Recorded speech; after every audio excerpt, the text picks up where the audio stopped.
Healthcare providers nationwide need more trained, skilled, experienced people to help meet their needs for patient care.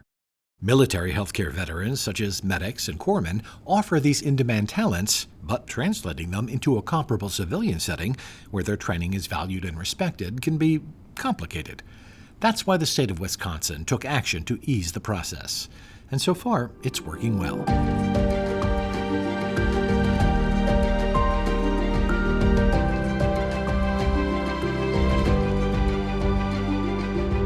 Welcome to Advancing Health, a podcast from the American Hospital Association. I'm Tom Petterly with AHA Communications. Today we hear from two chief nursing officers associated with the University of Wisconsin system about the steps they've taken to tap into the great resources that military healthcare professionals have to offer in non-military settings.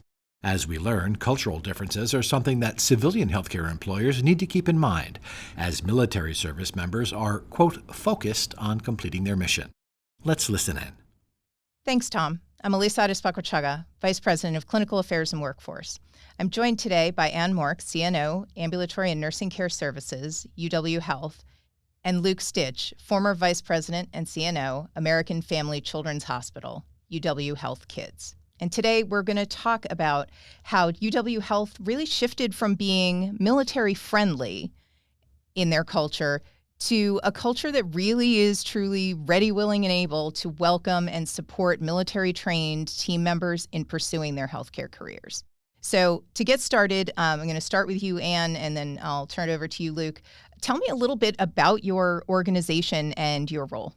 Thank you, Lisa. I'm thrilled to be here today to talk about this really exciting program. First off, UW Health is a large academic integrated health system affiliated with the University of Wisconsin-Madison. The system is comprised of 6 main hospitals, 90 primary and specialty outpatient locations serving over 800,000 patients annually. UW Health holds magnet status and has been recertified in magnet 4 consecutive times. Wow, congratulations. I know that's no easy feat. Luke, just tell us a little bit about who you are. Sure. Thank you very much, Elisa. Luke Sticht, the former Vice President and Chief Nursing Officer for the American Family Children's Hospital. And I'm also a commissioned Nurse Corps officer in the U.S. Navy. I hold the rank of commander. Been in the Navy for 15 years, both active duty and reserves, and continue on in that role presently. All right, well, let's get into the work that you both led together. And I know as I've talked to you about this work, you were really focused on how you were going to grow your nursing workforce in the midst of the pandemic and all of the challenges that, everyone faced at that time. You really wanted to find ways to connect with those who were separating from the military, who were looking for healthcare training, who had some healthcare training, but weren't necessarily in licensed roles. How did you start to find opportunities both at the state level within Wisconsin and then specifically at UW? It really began in part to address the nursing workforce challenges that we have in the US. We're well familiar with the fact that the aging of our population is propelling with a significant increase of those aged 65 and older in Wisconsin. Positive relationship exists between these demographics and the need for healthcare services, chiefly due to the increase of chronic and complex conditions requiring care.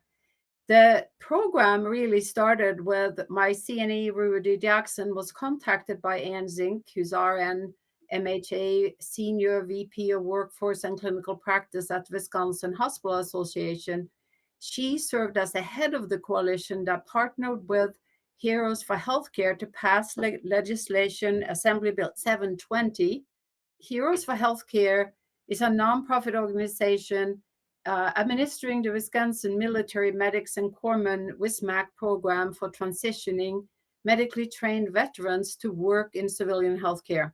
They have an excellent vision, and that is simply to guide military members through a seamless transition from service member to civilian life to ensure that their skills, training, and experience are translated, respected, and accepted at educational institutions and healthcare facilities. When medically trained service members and veterans transition to civilian life, their training and experiences, as many of us know, does not always translate into comparable jobs in healthcare, which in turn can lead to unemployment, underemployment, or complete abandonment of the healthcare field. So to talk a little bit about the Assembly Bill 720, was signed into law in Wisconsin in 2022 and gave us this huge opportunity. It was signed by Governor Evers. It allows certain persons who have recently served as an Army medic, a Navy or Coast Guard corpsman, or an Air Force aerospace medical technician in the U.S. Armed Forces to provide certain skilled health services as part of a program facilitated by the Department of Safety and Professional Services without having to obtain a license. So the licensure is temporarily waived. We are the only state other than Maryland who has this law in place. The difference between Wisconsin and Maryland is that Maryland waivers the licensure forever, and we waiver it temporarily. So the bill directs the DSPS in collaboration with the Department of Veterans Affairs, the Medical Examining Board, and the Board of Nursing to establish a program in which military medical personnel, I'm going to call them MMP, may temporarily practice certain skilled health services in an inpatient or outpatient healthcare facility under the direction of a physician or physician assistant, can be a podiatrist for certain roles, registered professional nurse, or advanced practice nurse prescriber without having to obtain a license from the respective boards. That's amazing. It sounds like quite the complex program. Luke, let me ask you, as a military healthcare leader, you've literally run hospital services around the world. How did you transition, and what are some of the things that really both surprised you and also that you then brought to your work with UW to say, these are the things that, we honestly don't think of that are so very different in military medicine versus in civilian medicine? I know the last time we talked, you had all of these things that just I didn't even think of that were just commonplace for medicine and for military medicine, and then you got to civilian medicine and none of them existed. Yeah, I think if you are a service member and you are a part of a military treatment facility here in the United States, in my experience, they are very similar to practicing in a civilian hospital. I think the differences I saw were if you were deployed downrange to a Role 2 or a Role 3 facility, there are many differences. And in my experience, the military does a great job focusing on their mission, and especially, deployed downrange, right? Let me interrupt you. For those who don't know, including me, deployed downrange means in a foreign country or? Yes, thank you very much. So downrange for military language is you're deploying down to the fight, if you will. Really the mission of the military in those situations of military medicine is to preserve the warfighter, to save the warfighter. And so because of that, there's not a lot of room for office politics. There's not a lot of room for infighting between service lines, because we are all working for one common goal, which is to get that service member back out to the fight, to get them to a higher level of care, or to get them home. Those are really the differences when you transition to a civilian facility, in my opinion, where oftentimes there is fighting between service lines, or there's a lot of politics, especially in leadership positions, that you need to learn how to navigate. But I think really for civilian facilities to become more military ready, they need to know this, and they need to understand that military service members, they are focused on completing their mission, whatever that mission is. They could be providing patient care in the ICU. They could be focused on fixing equipment in the biomedical engineering team, what have you. A lot of service members, they don't want to get involved in politics. They want to serve a higher purpose than themselves, and that's what their mission is. And so if organizations can learn from those service members, it can oftentimes help teams in the civilian sector move beyond some bureaucratic challenges and just get the job done. And I know when we had talked, there are a lot of the bureaucracy is different in the military versus in civilian life. So I know just how you even talk about the skills you have as a leader and a clinician vary. Can you talk just a little bit more about that? You put me on the spot here, Elisa. In the military, yes, there is a strong chain of command, but we utilize concepts such as decentralized command, where answers can be made in the moment by the right person in the right time. And so there is what we call the commander's intent, which is also similar to a mission of an organization, if you will. It's part of a command. And a good commander will make sure that every individual in the command understands what the commander's intent is. And then that trickles down to levels of service members who can make decisions because they understand the commander's intent. And so it is not strictly hierarchical. It is very much team. It's one of the best teams I've ever worked for. And that includes not just the Navy, but joint service with all branches, including NATO branches that we served with overseas. All of us have the mindset of what do we need to do right now to complete our mission? And let me go back to you. You started to describe a little bit, but can you tell me for the typical trajectory for one of your former military trainees, so someone who comes in and say a Navy corpsman who comes in, can you talk a little bit about sort of what their opportunities are and how they can then advance their career without having to go back to, infection prevention 101 and Thank you. That is such an excellent question. And I think Luke's comments and experiences really underscore the need for us to move that culture. It's not just about recruitment, it's about that retention and making sure that we understand the military life as much as we expect military life to be seamlessly integrated into civilian life. So it's really moving from a military friendly to a military ready organization. And we've done a ton of work to move towards the latter, and we'll never be there, but it's a constant movement. So the typical trajectory from one of our hires, we've hired a medic recently, we hired a corpsman. Our medic had 6 years of valuable healthcare experiences. Due to the active engagement and support from Heroes for Healthcare, who bring these candidates to us with their resumes, and we take them through the interview process. And I have partnered with all of the ones we've hired, especially in the beginning, because it's all about building a strong, basic, foundational program so that our MMPs will talk to each other and say, in Wisconsin, we have a great opportunity to be given credit for the work that we have done.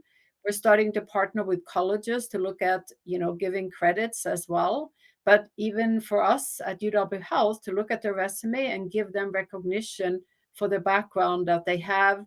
We navigate the memorandum of understanding with them. That can be a little bureaucratic, and we try to make it a very seamless process from identification of a candidate to the interview process to the hire, connecting them with our talent acquisition team. And Heroes for Healthcare is there throughout the path. We then have to submit officially our licensure timeline. Again, Heroes for Healthcare will help track that. So if the MMP doesn't meet that goal, like I'm going to finish nursing school in 3 years and they need 3.5 years, they need to formally reapply. So there's some stringent criteria that we must adhere to and be very show for high fidelity to those programmatic elements. But the process has been seamless. The average civilian healthcare professional is unaware of level and scope of medical education and training in the military. Prior to founding of the Heroes for Healthcare, the veterans had nowhere to go and struggled to find civilian jobs. So the trajectory is really successful in large part due to the Heroes for Healthcare support and also the significant work that we have done with our talent acquisition partners at UW Health to build that culture. No, this is definitely a partnership and one that starts with you, but then really spreads across the organization. So, Luke, hopefully a easier question.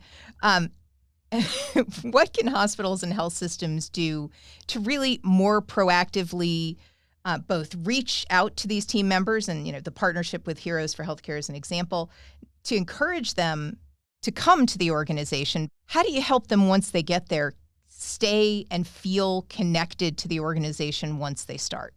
I think it starts with organizations just recognizing the value that the individual's military training provides. I've had multiple conversations with service members over the years who share with me that organizations oftentimes will look right past their military experience. And when they do that, I believe that it's a real detriment to that organization. As I said earlier, I think many military service members are there to serve something greater than themselves. And when they get out of the military or they transition from active duty to reserve status, they don't want to lose that. They don't want to lose service and they don't want to lose camaraderie. So I think once an organization can acknowledge the training and the value that that training brings to their organization, I think the next step is really supporting the service members who are still part of the military or still hold on to that piece of them. And most all of us do. Our organization at UW Health created a military service group member organization. Really, it's a group of service members, both currently serving as well as those who have retired or separated. And this group is robust. I think the last count was 35 members who meet together monthly, share stories, share challenges, and it brings that camaraderie that they had in the military right back to the civilian sector. And it offers the support that our many military members are looking for during that transition.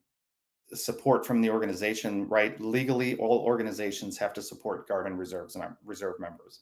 That's a real basic way to look at it. Legally, I have to allow you to go on a 2-week reserve duty. I think successful organizations are those organizations that go out of their way to support the service member in scheduling those 2 weeks, in scheduling those weekends off when they have to drill with their Guard or Reserve units, helping those service members fill out leave of absence paperwork. I know a lot of this sounds very basic, but when all of that falls on the service member and the organization treats it as a legal obligation as opposed to something that is benefiting the organization, the service member, and our country, the mentality can really flip to be much more of a positive experience for the organization and the service member, particularly with deployments. If a service member gets orders to deploy somewhere for 8 months to a year, yes, it's concerning for the organization, but it's very concerning for the service member and his or her family as well. So having a civilian organization that can support that service member during a deployment, ensuring that the family is taken care of through health insurance benefits or, continuing to be able to use resources from the organization like counseling resources, daycare resources that were in place before the member had to leave. Those are real things that can really set that service member up for success. And when they deploy, a lot of those challenges and anxieties that they have can go away. That type of action from the civilian organization, that's going to keep that service member there. He or she's going to feel like my family is taken care of while I'm gone, and I'm going back to that organization when I'm done with these orders because they took care of me. Those are great examples. Thank you so much. And I think you've both highlighted great ways for the organization to think of this as just a huge value and the various ways you can reach out and be proactive to support them in their journeys. Sounds like UW really is on that path and continuing to be an example for others. So thank you very much. Thanks for listening to Advancing Health. Please subscribe and rate us 5 stars on Apple Podcasts, Spotify, or wherever you get your podcasts.